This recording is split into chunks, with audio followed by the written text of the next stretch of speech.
process of comparison of an unknown quantity with a known standard quantity. If we take an example of a beam balance, in that one side, suppose there is 1 kg stone and another side we are measuring sugar.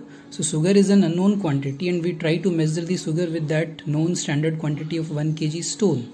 So this is the process of making a measurement. Now you can see a unit. Unit is nothing but standard quantity used for comparison. So fundamental standard quantity like meter, kilometer, kg, gram, second, all these are units. Now let us discuss about physical quantity. Physical quantity is nothing but it is numerical value into unit. For example, 6 meter. So 6 is your value and meter is your unit. Again you can see 6 kg. 6 is your value and kg is a unit. Now there are two types of unit. One is fundamental unit. So it is independent of any other unit. For example, the fundamental units are length, mass and time. So length is meter, mass is kg, time is second. So you can see length is not dependent on mass, mass is not dependent on time. Both three physical quantity are different. Now you see derived units. Derived unit depends on the fundamental units. For example, area is nothing but length square. So length square is meter square. So meter into meter. So it is dependent on one or more fundamental units. Now you can see volume, meter cube. So it is meter into meter into meter. So such type of unit which depends on fundamental units are known as derived units. Now there are three types of system of units. First is CGS units. CGS, C for centimeter, G for gram, S for second. So in this way we measure length, mass and time. And then there was a British system, that is FPS, foot, pound and second. Then there was the use of MKS system, meter, kilogram and second. Now you just see here, this is the SI unit table, fundamental quantities, that is standard international system. So you have to remember these standard fundamental quantities. For length it is meter, mass kilogram, time second, temperature Kelvin, luminous intensity CD, electric current ampere, amount of substance mole, angle radian, solid angle steradian. So all these are these fundamental quantities with their SI unit. These are the SI unit of this. So you have to remember this.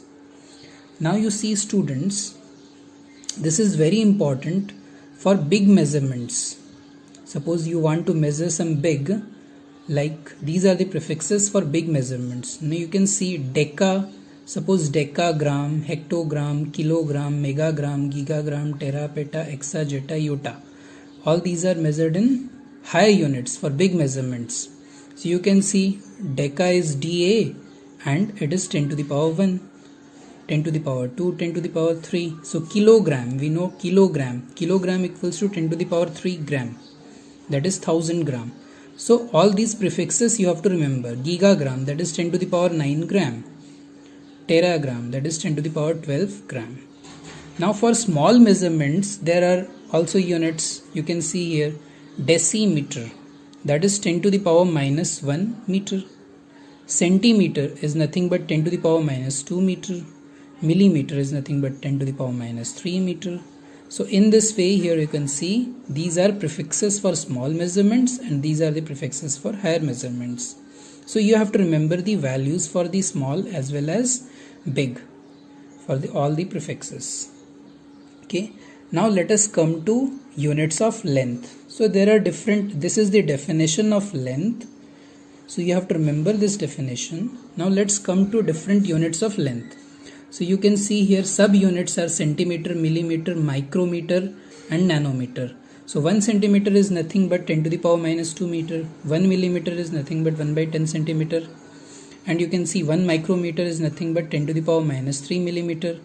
Nanometer is nothing but 10 to the power minus 9 meter. So these are the smaller units of length and you have to remember the values. 1 centimeter is how much, 1 millimeter is how much, 1 micrometer is how much, 1 nanometer is how much. And if we come to bigger units, then bigger units are kilometer. 1 kilometer equals to 1000 meter. Okay. Then some more bigger units, 1 astronomical unit, which is nothing but 1.496 into 10 to the power 11 meter. So these values you have to remember.